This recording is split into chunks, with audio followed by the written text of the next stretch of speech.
ಪಾಪ ಪವಿತ್ರ ಗೌಡಗೆ ಎಷ್ಟು ದಾಸನಾಗಿ ಹೋಗಿದ್ರು ದರ್ಶನ್ ಅಂತಂದರೆ ಒಂದೊಮ್ಮೆ ಅನಿಸುತ್ತೆ ಪಾಪ ದರ್ಶನ್ ಎಷ್ಟು ಭಾವನಾತ್ಮಕ ಜೀವಿ, ಎಷ್ಟು ಭಾವುಕ ಜೀವಿ, ಪ್ರೀತಿ ಸಿಕ್ಕಿಲ್ವೇನೋ, ಪವಿತ್ರ ಗೌಡದಿಂದ ಸಿಕ್ತೇನೋ ಅಥವಾ ವಿಜಯಲಕ್ಷ್ಮಿಯಿಂದ ಸಿಕ್ತೇನೋ ಅಥವಾ ಪರಿತಪಿಸ್ತಾ ಇದ್ದಾರೇನೋ, ಎಷ್ಟು ಪರಿಪರಿಯಾಗಿ ಬೇಡಿಕೊಳ್ತಾರೆ. ಪವಿತ್ರ ಪೊರ್ಕಿ ದರ್ಶನ್ ಕೊಲೆ ಕೇಸ್ನಲ್ಲಿ ಲಾಕ್ ಹಾಕಿದ್ದಾರೆ. ಈಗ ಅವರಿಬ್ಬರ ವಾಟ್ಸಪ್ ಚಾಟ್ ರಿವೀಲ್ ಆಗಿದೆ. ಈಗ ಇವರಿಬ್ಬರದು. ಹಾಗಾದರೆ ಅದರಲ್ಲಿ ಏನೇನಿದೆ?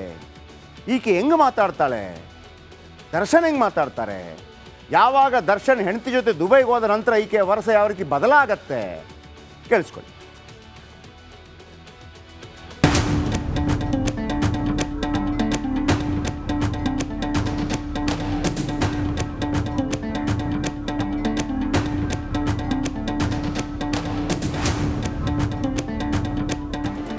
ಪವಿತ್ರ ಗೌಡ ದರ್ಶನ್ಗೆ ಏನಾಗಬೇಕು? ಹೆಂಡತಿನ, ಪ್ರೇಯಸಿನ ಅಥವಾ ಬರೀ ಫ್ರೆಂಡ? ಈ $1 ಮಿಲಿಯನ್ ಪ್ರಶ್ನೆಗೆ ಕೊನೆಗೂ ಉತ್ತರ ಸಿಕ್ಕಿದೆ. ಪವಿತ್ರಾಗೆ ದರ್ಶನ್ ಮಾಡಿರೋ ಮೆಸೇಜ್ನಲ್ಲಿ ಅವರಿಬ್ಬರ ಸಂಬಂಧ ಯಾವುದು ಅನ್ನೋದು ಬಯಲಾಗಿದೆ. ನೀವೇ ನಿಮ್ಮ ಕಿವಿಯಾರೆ ಅದನ್ನ ಕೇಳಿಸ್ಕೊಂಡ್ಬಿಡಿ. ಮಿಸ್ ಯು, ಲವ್ ಯು ಮುದ್ದು ಹೆಂಡತಿ. Without you I am zero. You are the most important in my life ಸುಬಾ. Please take care of yourself. I will always choose you in any lifetime over anyone is in the world. I might not be everything you want, but I am always there for you. No matter the challenge ahead. Most important person in my life, and hope you know that. I know that, and I love you more than anything. ಎಷ್ಟೆಲ್ಲ ಮುದ್ದು ಮುದ್ದಾಗಿ message ಮಾಡಿಕೊಂಡು ತುಂಟಾಟ ಆಡ್ಕೊಂಡಿದ್ದ ಪವಿತ್ರ ದರ್ಶನ್ ನಡುವೆ ಅದೊಂದು ದಿನ ಬರಸಿಡಿಲು ಬಡ್ದಿತ್ತು. ಕಾಟೇರ ಪವಿತ್ರಾಗೆ ಹೇಳದೆ ವಿಜಯಲಕ್ಷ್ಮಿ ಜೊತೆ ದುಬೈಗೆ ಹೋಗಿದ್ದ.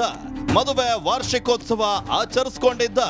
ಸೋಷಿಯಲ್ ಮೀಡಿಯಾದಲ್ಲಿ ಇಬ್ಬರ ಫೋಟೋ ನೋಡಿದ ಪವಿತ್ರ ಕೆರಳಿ ಭದ್ರಕಾಳಿಯಾಗಿದ್ಲು. Happy journey. God bless you both. Happy anniversary in advance. You spoiled my life. This is how you treat your wife. You are great. ಹೀಗೆ ದರ್ಶನ್ ಮೇಲೆ ಮುನಿಸಿಕೊಂಡ ಪಾತರಗಿತ್ತಿ ಪವಿತ್ರ ವಾಟ್ಸ್ಆಪ್ ನಲ್ಲಿ ಪೊರ್ಕಿ ನಂಬರ್ನೇ ಬ್ಲಾಕ್ ಮಾಡಿದ್ದಾಳೆ. ಬಳಿಕ ದರ್ಶನ್ ಪವಿತ್ರಾಗೆ ಪರಿಪರಿಯಾಗಿ ಮುದ್ದು ಹೆಂಡತಿ ಮಾತಾಡು ಹೆಂಡತಿ ಅಂತ ಬೇಡ್ಕೊಳ್ತಾನೆ. ನಂತರ ಸುಮಾರು ದಿನಗಳ ಕಾಲ ಬರೀ ಒನ್ ಸೈಡ್ ಮೆಸೇಜ್. ಮುದ್ದು ಹೆಂಡತಿ, ವಾಟ್ ಮುದ್ದು? Why are not talking? Very good morning ಮುದ್ದು ಹೆಂಡತಿ. ವೆರಿ ಗುಡ್ ಮಾರ್ನಿಂಗ್ ಮುದ್ದು ಹೆಂಡತಿ. I am living from Poona. Very good morning ಮುದ್ದು ಹೆಂಡತಿ. ವೆರಿ ಗುಡ್ ಮಾರ್ನಿಂಗ್ ಮುದ್ದು ಹೆಂಡತಿ. Why are you not answering my call and messages? Very good morning ಮುದ್ದು ಹೆಂಡತಿ. It's okay, have a great day. Okay, thanks Pavithra. God bless you. Very good morning ಮುದ್ದು ಹೆಂಡತಿ. Have a great day. Moving left to Kashmir. Very good morning. Okay, be safe. Have a great day. ಹೀಗೆ ಎಷ್ಟು message ಮಾಡಿದ್ರು ಕೂಡ ಪವಿತ್ರ ಕಡೆಯಿಂದ ಒಂದೇ ಒಂದು reply ಬರೋದಿಲ್ಲ. ಬಳಿಕ ಹೇಗಾದ್ರೂ ಮಾಡಿ ಪವಿತ್ರಾಳಿಗೆ ಮತ್ತೆ ಹತ್ತಿರ ಆಗ್ಬೇಕು ಅಂತ ದಾಸ ಹಪಿಸ್ತಾನೆ.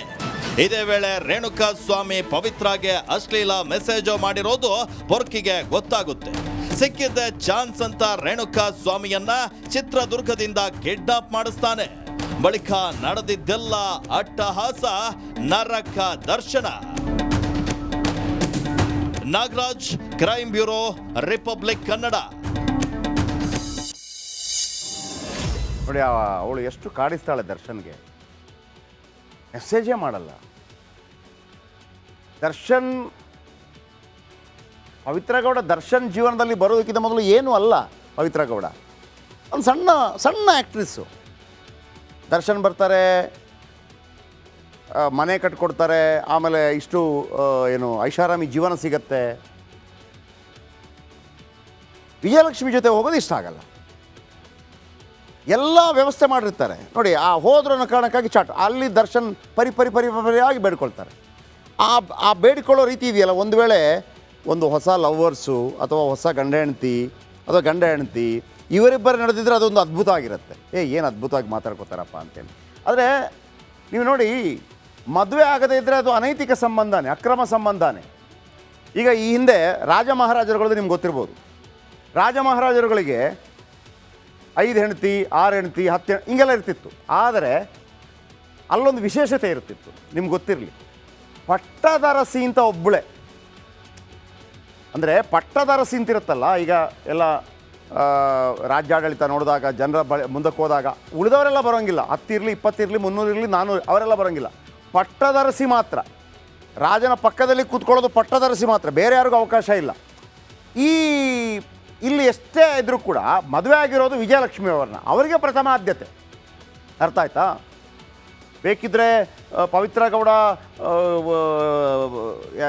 ಯಾರಿಗೆ ದರ್ಶನ್ಗೆ ಏನೆಲ್ಲ ಉಪಕಾರ ಮಾಡಿರಲಿ, ಕಿಡ್ನಿ ಕೊಟ್ಟಿರಲಿ, ಮತ್ತೊಂದು ಕೊಟ್ಟಿರಲಿ, ರಕ್ತ ಕೊಟ್ಟಿರಲಿ, ಏನೆಲ್ಲ ಮಾಡಿರಲಿ, ನೋ, ವಿಜಯಲಕ್ಷ್ಮಿಯೇ ಪಟ್ಟದರಸಿ. ಅದು ನಮ್ಮ ಕಾನೂನು ಹೇಳುವಂಥದ್ದು. ಇಲ್ಲಿ ಸತಾಯಿಸ್ತಾರೆ. ಒಮ್ಮೆ ಅನಿಸತ್ತೆ ಪಾಪ ದರ್ಶನ್ ಭಾವನೆಗಳ ಸುಳಿಯಲ್ಲಿ ಸಿಲುಕಾಕೊಂಡ್ಬಿಟ್ರು, ಒಂದು ರೀತಿಯಲ್ಲಿ ಇಮೋಷ್ನಲ್ ಬ್ಲ್ಯಾಕ್ ಮೇಲ್ಗೆ ಸಿಲುಕಾಕೊಂಡ್ಬಿಟ್ರು ಅಂತ ಅನಿಸುತ್ತೆ. ನೋಡಿ, ಈಗ ಈ ಮೆಸೇಜ್ ಡಿಲೀಟ್ ಆಗಿರೋದು ಯಾಕೆ ಅನ್ನೋಂಥ ವಿಚಾರಕ್ಕೆ ಬರ್ತೀನಿ. ಕ್ರೈಮಿಗೆ ಬರ್ತೀನಿ. ಈಗ ಲವ್ ಸ್ಟೋರಿಯಿಂದ ಕ್ರೈಮಿಗೆ. ದರ್ಶನ್ ಅವರ ನಂಬರನ್ನು 300D ಅಂತ ಸೇವ್ ಮಾಡ್ಕೊಂಡಿದ್ರು ಪವಿತ್ರ ಗೌಡ. 300D ನಾವು ಬೇರೆ ಬೇರೆ ರೀತಿಯಲ್ಲಿ ಮಾಡಿರ್ತೀವಿ. A1 ಪವಿತ್ರ ಗೌಡ ಬಳಸ್ತಾ ಇದ್ದಿದ್ದು iPhone 14 Pro Max. ಇದೇನು ಏನು ತಲೆ ಕೆಡಿಸ್ಕೋಬೇಕಾಗಿಲ್ಲ. ಈಗ iPhone 11, 12, 13, 14, 15, 16, ಈಗ ನಾಳೆ 16 ಬರುತ್ತೆ. ಸ್ವಲ್ಪ ಅಪ್ಡೇಟೆಡ್ ವರ್ಷನ್ ಅಷ್ಟೇ. 14 Pro, 14 ಇದ್ದವರು ಸ್ವಲ್ಪ ಪಾಶ್ ಅಂತೆಲ್ಲ ಲೆಕ್ಕಾಚಾರ. ಈಗ ಎಲ್ಲರ ಬಳಿ ಇರುತ್ತೆ, ಅದು ಬೇರೆ ವಿಚಾರ. 1.5 ಲಕ್ಷ ಸ್ವಲ್ಪ ಕಾಸ್ಟ್ಲಿ. ಜೂನ್ 8ರಿಂದ 10ರವರೆಗೆ ದರ್ಶನ್ ಜೊತೆಗೆ ಸಂಭಾಷಣೆ ಮಾಡ್ತಾರೆ. ಜೂನ್ 8ರಿಂದ 10ರವರೆಗೆ. ಇದು ಯಾವ ಟೈಮ್ನಲ್ಲಿ? ಅವನು ಕೊಲೆಯಾದ ಟೈಮ್. ಅಲ್ಲಿ ತನಕ ಅವ್ರದ್ದೆಲ್ಲ ನಿಂತೋಗಿತ್ತು. ಕಾಲ್ ಮತ್ತು ವಾಟ್ಸಪ್ ಮೆಸೇಜ್ ಮೂಲಕ ಸಂಭಾಷಣೆ. ಕಾಲ್ ಮತ್ತು ವಾಟ್ಸಪ್ ಮೆಸೇಜ್. ಜೂನ್ 5ರಂದು ರೇಣುಕಾ ಸ್ವಾಮಿಯಿಂದ ಮೆಸೇಜ್ ಬರುತ್ತೆ. ಇದು ಬೇರೆ. ಯಾರಿಗೆ? ಪವಿತ್ರ ಗೌಡಗೆ. ಇನ್ಸ್ಟಾಗ್ರಾಮ್ನಲ್ಲಿ ಪವಿತ್ರ ಗೌಡಗೆ ಮೆಸೇಜ್ ಮಾಡಿದ್ದ ರೇಣುಕಾ ಸ್ವಾಮಿ ಜೂನ್ 5ನೇ ತಾರೀಕು. ಸತ್ತೋಗಿರೋದು 8ಕ್ಕೆ. ಈ ಮೆಸೇಜ್ನ ಸ್ಕ್ರೀನ್ಶಾಟ್ ತೆಗೆದಿದ್ರು ಪವಿತ್ರ ಗೌಡ ಬೇಕು ಅಂತೇಳಿ. ಯಾಕಂದರೆ ಆ ಟೈಮ್ಗಾಗಲೇ ಐ ಥಿಂಕ್ ದರ್ಶನ್ ಎಂಟ್ರಿ ಆಗಿದ್ದಾರೆ ವಾಪಸ್. ಬಳಿಕ ಅದನ್ನು A3 ಪವನ್ಗೆ ಕಳುಹಿಸಿದ್ದ ಪವಿತ್ರ. ದರ್ಶನ್ ಕಳಿಸಿಲ್ಲ ನೋಡಿ, ಪವನ್ ಕಳಿಸಿದ್ದಾರೆ. ಇಲ್ಲಿ ಏನಾಗಿದೆ, ದರ್ಶನ್ ಮತ್ತು ಪವಿತ್ರ ನಡುವೆ ಅಸಮಾಧಾನ ಉಂಟಾದಾಗ ಈ ಮೈನೆ ಪ್ಯಾರ್ಕಿಯಾದಲ್ಲಿ ಪಾರಿವಾಳ ಬರುತ್ತಲ್ಲ, ಆಮೇಲೆ ಹಮಾಪ್ ಕೇಕೋನಲ್ಲಿ ನಾಯಿ ಮರಿ ಬರುತ್ತಲ್ಲ, ಹಾಗೆ ಪವಿತ್ರ ಈ ಪವನ್ ಕೆಲಸ ಮಾಡ್ತಾ ಇದ್ದ. ಇವಳು ಹಿಂಗೆ ತೆಗಿಯೋದು, ಪವನ್ ಕಳಿಸೋದು, ಓತಿಕೆ ಆತ ದರ್ಶನ್ ಕಳಿಸೋದು. ಫಿಟ್ಟಿಂಗ್ ಇಟ್ಟಿದೆ ಅವನು ಸೈಲೆಂಟ್ ಆಗಿದ್ದು ಸರಿ ಆಗ್ತಿತ್ತು. ಇನ್ನು ನಂದೀಶ್ ಧನ್ರಾಜ್ ಜೊತೆಗೂ ಪವಿತ್ರ ಕಾಂಟ್ಯಾಕ್ಟ್ ಇದೆ. ದರ್ಶನ್ ಜೊತೆ ಇಲ್ಲ, ದರ್ಶನ್ ಫ್ರೆಂಡ್ಸ್ಗಳ ಜೊತೆ ಇದೆ. ಇವರಿಬ್ಬರ ಜೊತೆಗಿನ ಕಾಲ್ ಲಾಗ್ ಸಹ ಡಿಲೀಟ್ ಆಗಿದೆ. ಜೊತೆಗೆ ವಾಟ್ಸಪ್ ಚಾಟಿಂಗ್ ಕೂಡ ಡಿಲೀಟ್ ಆಗಿದೆ.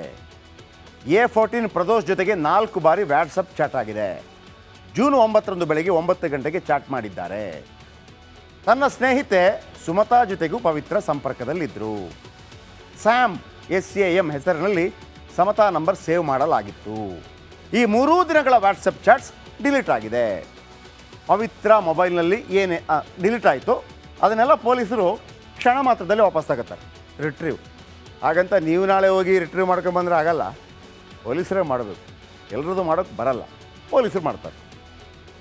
ಹಾಗಿದ್ರೆ ರಿಟ್ರೀವ್ ಮಾಡಿದ್ರಲ್ಲ, ಪವಿತ್ರ ಮೊಬೈಲ್ನಲ್ಲಿ ಏನೆಲ್ಲ ಸಿಕ್ತು?